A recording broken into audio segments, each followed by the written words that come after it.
obviously subscribe to the channel as well. So, with that being said, let's get started here. I am going to have to try and muster up writing a list, which not really sure how well I'm going to be able to do this. As you guys know, my handwriting is garbage, and I do mess up a lot whenever I do make these videos, but we're going to see what we can do here. So I think what I might do is just split these into two, trying to save some paper here, and just do 1, 2, 3, 4, 4, 5, 6, 7, 8, 1, 2, 3, 4, 5, 6, 7, 8 for both conferences. I can put West here, and I can put East here. I think that's what we're gonna do. So let's do title first. Obviously the NBA.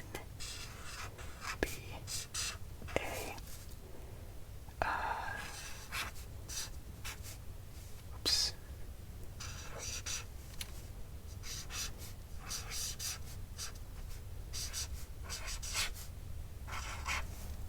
That's not bad, right? I don't think so. I have no idea. And then we'll put up here 22. Not bad. How's that look? Hopefully it doesn't look too bad. Alrighty, so I guess I can put a line. Oh, sorry, trying to make it not too loud. Down the middle, right here.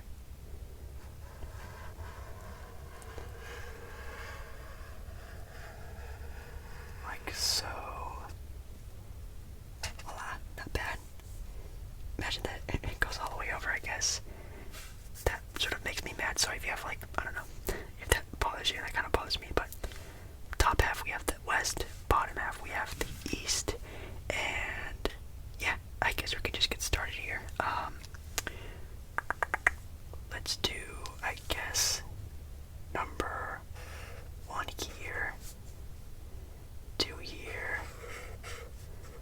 3, oh, it's gonna be close, and 4, hopefully you guys can see these, and then we'll go, I guess, well, let's just do, is it easier to go 1 to 8 or 8 to 1? I feel like it kind of depends on conferences. I'll just do 8 to 1.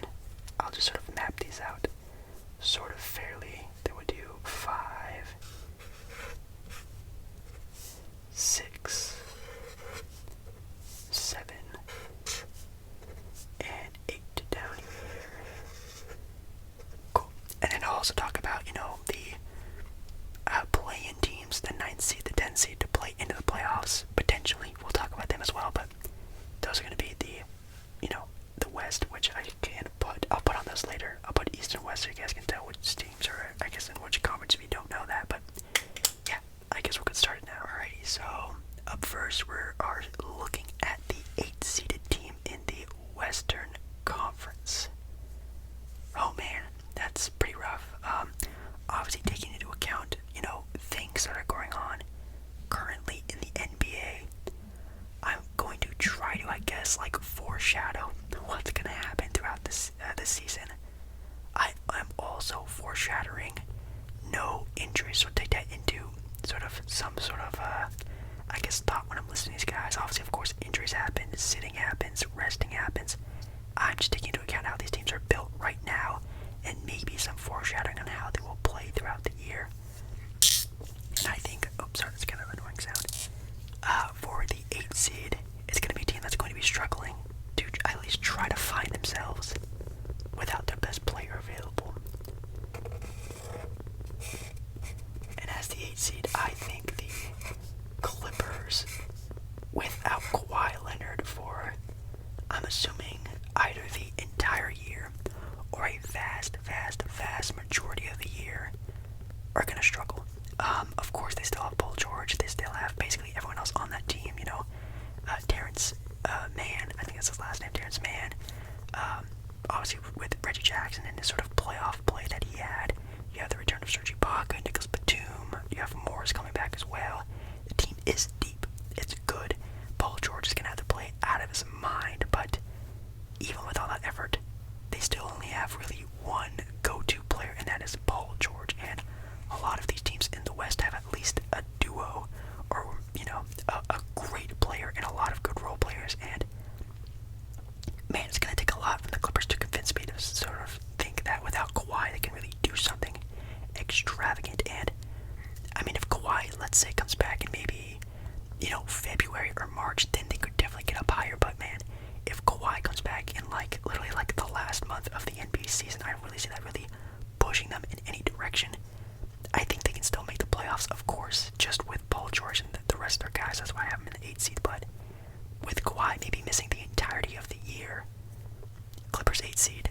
is that terrible to think? Then at the 7th seed, let's do this in pencil. You guys like it when I switch up the writing sounds. Is a team that didn't really do a lot in the off season, but I feel like the growth of this team is really important, and hopefully maybe with a new head coach can, it doesn't matter where they're seated, can just at least have some sort of good, foundation for the future for this team, but still lacking a lot. And with lacking a lot, I find Portland still being near the bottom of the Western Conference bracket. Yes, I have Portland as the 7th seed. As a Blazer fan, I know the sort of urgency that Portland is playing with, knowing that Damian Lillard is on the tipping scales of, hey, I could go down as one of the best point guards of all time if I rack up a couple championships, and I'm obviously not going to do that in Portland this season. Can I do it next season, the season after that? If the answer is no, or they compete for a title, that's where the question gets very spicy. And for this year, Portland got Cody Zeller, who actually just broke his nose in a preseason game, so he's going to be out for a handful of weeks, who knows. Tony Snell, Ben McLemore, and Larry Nance Jr., which was actually a good pickup, but that was their best pickup, was Larry Nance Jr., so nothing that great. We're hoping that at least some sort of defensive capability can come from the Chauncey Billups' new head coaching hiring, which is really good. That's a good set foundation. You also have, people forget, Scott Brooks as an assistant coach, which could be very helpful, sort of the adjustment with Chauncey becoming the head coach, having a really good already set head coach in Scott Brooks to help him out with that adjustment. Really good with that. And, I think a 7 seed is really good. I think Blazers, it could really go anywhere from like 6. I think 6 would be their max. I don't see them anywhere going past that. I think 6 is a good one. I think 8 or maybe even a play-in 9 seed would be their bottom, but 7 I think is right dead center. Team number 6, kind of a funny team because I was thinking about putting them under Portland, but I remember that this team was actually, ranked higher in Portland last year, record-wise, and they basically are the same team as well. And it's the Dallas Mavericks. I'm just gonna put Mavs here. The Dallas Mavericks at 6. Dallas sort of on the same boat as Portland, but with probably just a better all-around player. Not saying better overall, a better all-around with Luka Doncic. Obviously, assisting, rebounding, scoring, has basically the entire package, especially very good court vision as well, and could possibly be even better next year with a new head coach, again, just like Portland, with Jason Kidd. And it seems like Kristaps Porzingis sees a lot of potential with him being their new head coach. Maybe we can see some splashes of old Kristaps Porzingis. That would be amazing for Dallas. So I think even with Dallas, sort of like again with Portland, not doing a whole lot in the offseason, but just improving on what they had in the new sort of scheme, getting Kristaps in a little bit more on the offense, could really see a nice sort of fit for Dallas, for Luka, for Kristaps. Everyone lives happily ever after, and somehow finds a way to still become a very competitive team. Now, of course, the 6th seed again, sort of like with the Blazers, I don't really see them falling too low. I think if they did have a great season, Luka has an MVP season, Kristaps Porzingis looks like, New York Knicks. Kristaps Porzingis, I feel like the Mavs could even go anywhere to 4, maybe even to 3. It really depends, but I think where they're sat right now is a good in the middle. Could they drop? Sure. Could Portland be higher? Sure. But I think, again, finding that sweet spot, I think these are 2 really good sweet spots for these teams. Because actually last year, let me pull it up where these teams were last year. Portland was 6 last year, dropping to 7. Again, the talent of the West is always getting better. Then last year, Dallas was 5. Now they're 6. I mean, they were both tied with the same record last year, so I feel like it's always going to be very close between the Mavs and the Blazers. I'm just picking the Mavs having just a little bit better luck, I guess you could say. Then at number 5, I'm going to do this one in Sharpie again. This one was very tough for me because this team is maybe the most overhyped team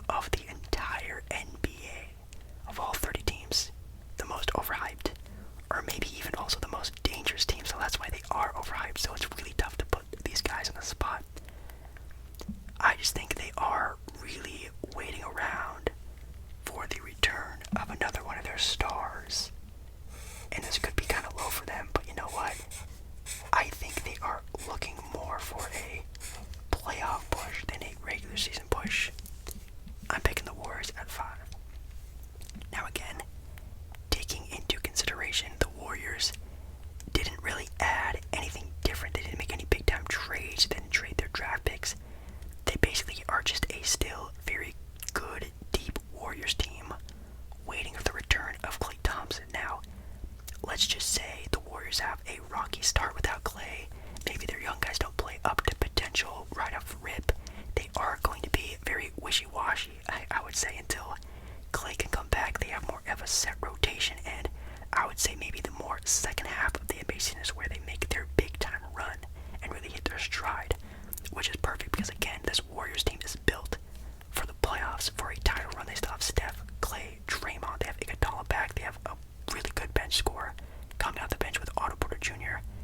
I still very much do believe in the Warriors, but they're not going to be a team like, trying to, again, go for that, 73-9 season like they did before, where they just, all they cared about was the regular season, not caring about the postseason.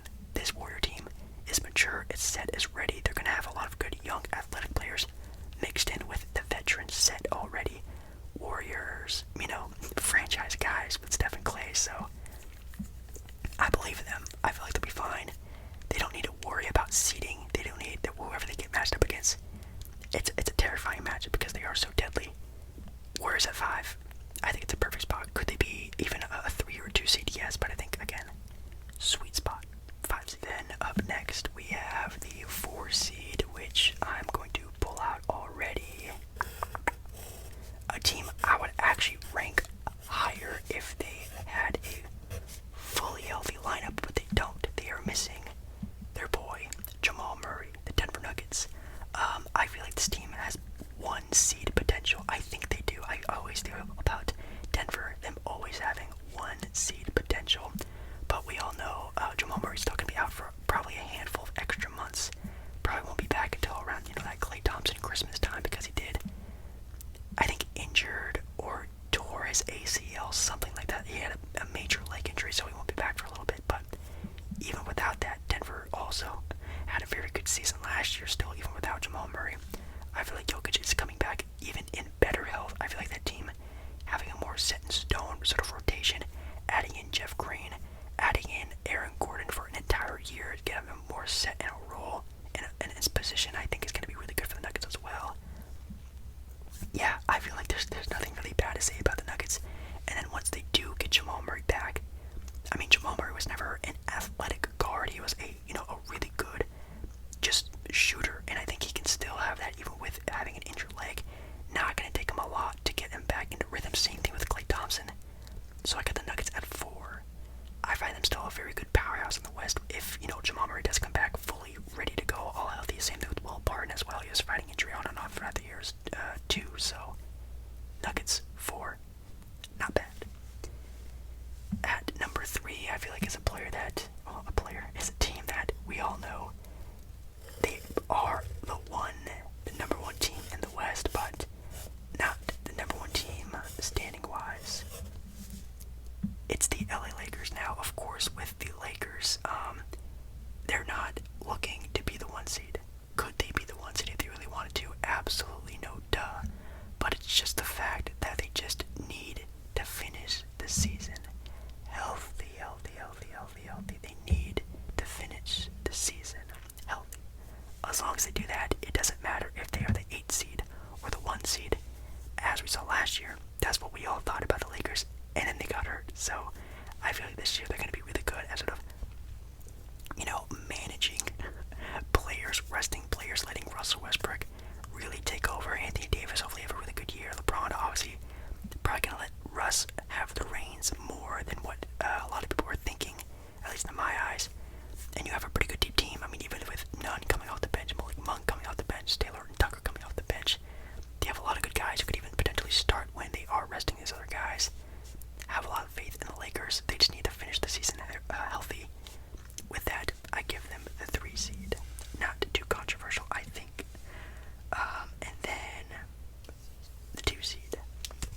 as the 2 seed and the Jazz as the 1 seed. I'm doing both at the same time so I can talk about them both. Yeah, just deja vu. I feel like the Suns are definitely still a team I feel like that does need to set themselves up for,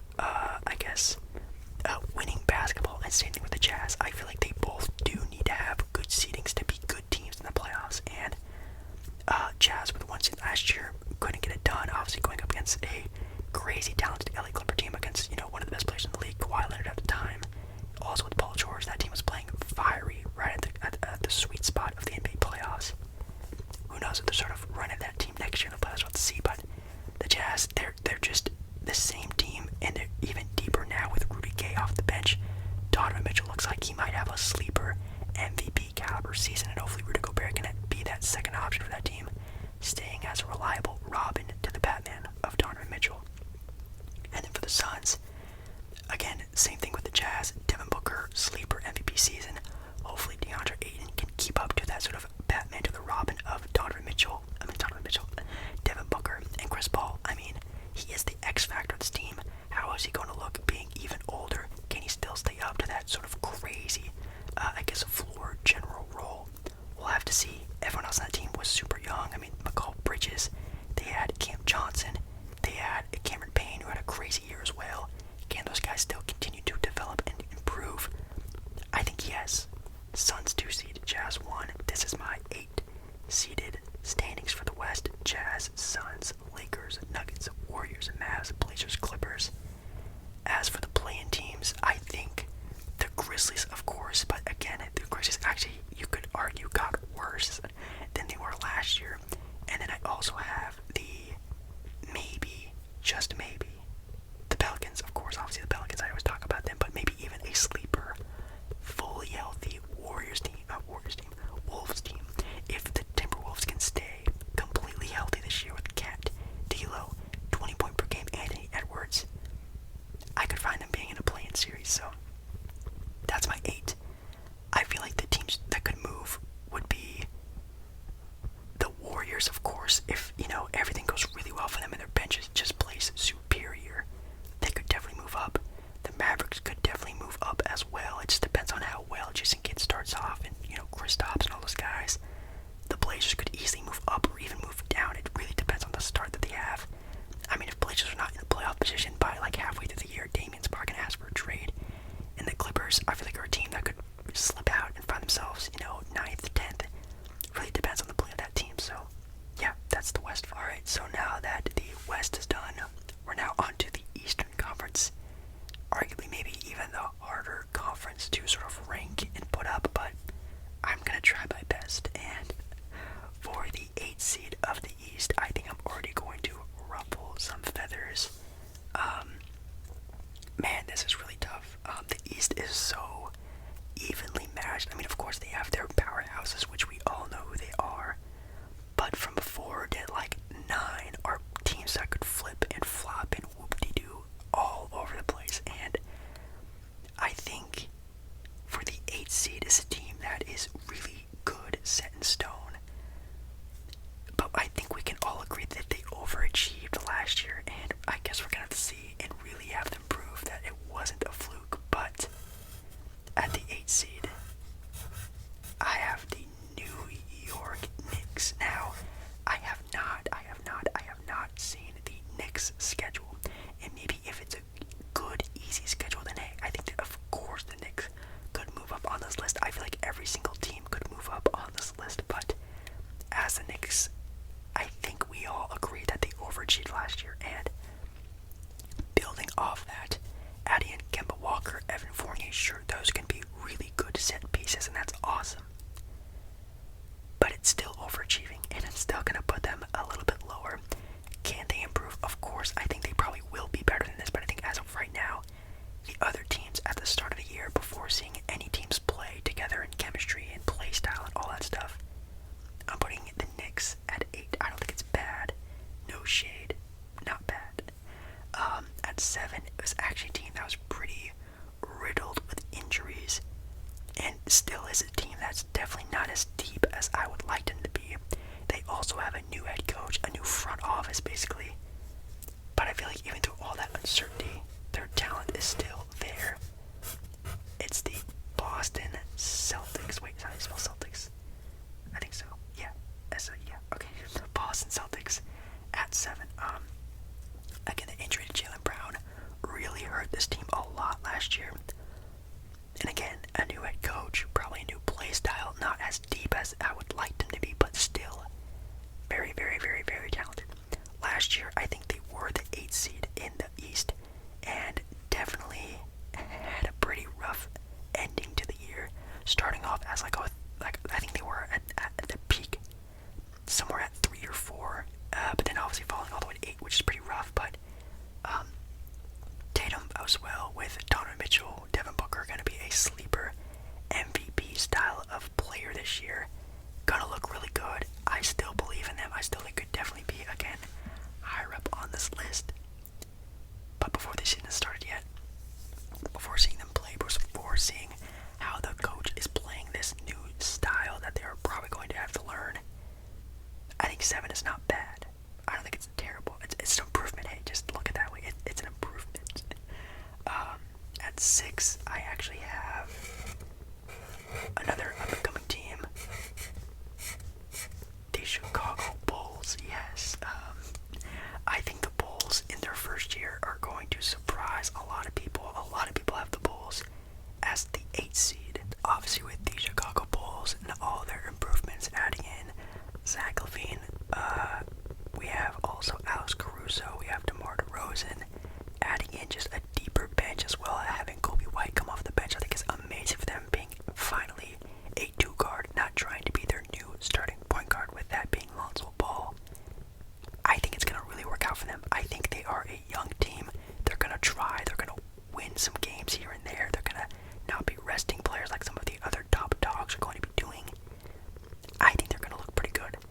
I even wanted to put the Bulls up higher on this list, but again, it's their first year. I think their head coach might be a little bit in over his head with this new sort of style and having to sort of fit all these new, young, explosive players together. It's gonna take them probably this year. I think next year, though, these guys might be, I don't know, they might be sneaking their way up to maybe title contenders. I have no idea, but I think for their first year, still fairly young, they're gonna look good. I'm picking the Bulls at 6. Then at 5, still a very good team. You could really argue these guys flipping around, but I think just the consistency of the Hawks is really impressive to me. Really just keeping the team together was really nice, and I think just growing that team together is all you really need to do, and they did it. And having Nate McMillan on the the head of the team now, not being sort of on the back burner till halfway through the season, I think now being the starting coach, the head coach, is going to be really, really, really good for the development of this team. And also, again, like a lot of other players I said, sleeper MVP season of Trae Young. Hopefully John Collins can also improve. Hopefully we see a more consistent season from Bogdanovich, maybe Gallinari as well. Cam Reddish, can he finally make that jump to sort of a starter caliber role that we've seen? Crossing our fingers. And then when DeAndre Hunter comes back, the defensive caliber that he brings alongside with the defensive caliber of Clint Capella, this team is really good. It's deep. It's an all-around team. It just depends on the development of everyone. Can they do it? I have no idea, but I don't know. These 4 teams are definitely the closest out of all of them. I think the Celtics could be 5, the Hawks could be 8, the Knicks could be 5, the Bulls could be 7. I mean, these teams could all flip-flop, but I think this is a good sort of, middle of the basket for each one of these teams. Anyways, at 4 is a team that I really wanted to put up higher, but I think, again, when planning into this sort of rankings, taking into what's happening with this team right now and foreshadowing, I have the 76ers as the 4 seed. It's man, the Ben Simmons scenario is just so interesting to me. If Ben Simmons stays and they figure out to play with him, this team is easily a 2 or a 3 seed. I think Ben Simmons in the regular season is a really good player. If they trade Ben Simmons for anything,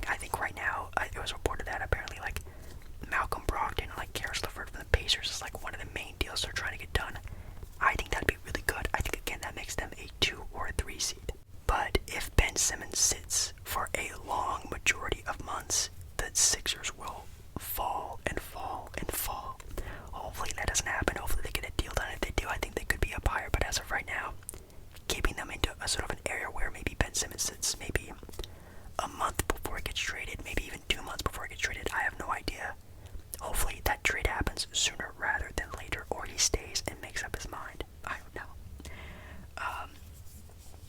Team number 3 is a team that is pretty interesting because I do find them more as a playoff team, but I think they still have young players who want to play. They will always play very hard under Pat Riley. Yes, kind of spoiled it there. I have the Miami Heat as the 3 seed. Now again, I think if the Sixers get a trade done, I feel like they will probably just flip above them, but until then, I have the Heat 3. Obviously, they are an older team with Lowry and Butler, and their depth is pretty okay, but they still are under Pat Riley, and he is going to make these guys play these games, I bet. So, these guys are going to play under 10%. They do have a new point guard, but someone who's one of the smartest point guards in the NBA with Kyle Lowry, and still having hopefully an improved Tyler Hero and improved Bam Adebayo. And I think this team is still ready and revved up for hopefully a potential title run. We have no idea. They're gonna look really good, but the Heat, still a very iffy team. I'm very iffy about this team. I don't know if I like them or not. As of right now, I'll give them some slack, I guess you could say. And then for team number 2, I think is a team we could probably both agree on, are the Brooklyn Nets. Obviously this is with, again, foreshadowing that they're not going to be playing a lot of games with their big 3 lineup. I think this team could definitely fall to even 3. Again, the Sixers are definitely in potential to be that sort of 2, maybe even 1 seed. Again, just need to know what happens with Ben Simmons, the big X factor of the East. What happens with Ben Simmons? But with the Nets going to, I think we all know, obviously going number 1, are the reigning NBA champions, the Milwaukee Bucks. With the Bucks going 1, I think of course they want a statement. They want a, hey guys, this is not a fluke season. This is not a Mickey Mouse season. Bucks are the champions. We are number 1. They want to stay number 1. They want to be dominant, and I feel like they will be. They have a team perfectly built for the regular season, the playoffs. They have good coaching, obviously MVP candidate as well with Giannis Antetokounmpo. They're a deep team. I think they're very well built, very good. With the Nets, again being a 2 seed, not really caring about wins or losses. I mean, this team could even fall to 4 and still be completely fine. I mean, of course, this really depends on what happens with Kyrie Irving and that whole situation, but we're not going to get into that. But I feel like even just James Harden, KD, Kyrie for a handful of games throughout the season, the Nets are the Nets. They're the best team in the NBA when fully healthy. They're completely fine wherever they're standing. And then for the play-in teams, definitely the Pacers. I mean, if the Pacers stay completely the same, I think they'll be fine. If they do trade for Ben Simmons, that would be really cool to see. A team really built around Ben Simmons. That'd be really cool to see. And then, man, I guess it would be maybe the Hornets. I think the Hornets are still revved up and ready for a playoff run. We almost saw it last year, but I don't know if they're still ready or not. But I think they will be a sort of play-in seed team. My surprise team, just like I did for the West with the Timberwolves, I think a fully healthy Cleveland Cavaliers team, yes, with their depth. And if they can finally get these pieces moving like Garland and Sexton and Okoro, and maybe if Mobley has a good rookie season, they have Jared Allen for the entire year, Lauri Markkanen coming off the bench. This team is actually pretty darn deep, and if they can make it happen and really believe and really, sort of fight in there, I think this team could be a 10 seed, a 9 seed, really trying to fight in for a play-in spot. A sort of surprise. I mean, of course you could say the Toronto Raptors, but I think the Raptors are probably a safer pick. Let me say the Raptors. I think the Raptors, but surprise team Cavs, surprise teams of the West. I'll say Timberwolves, but yeah, guys, that's my standings. I don't think anything's too crazy. Let me know down in the comments what you guys think.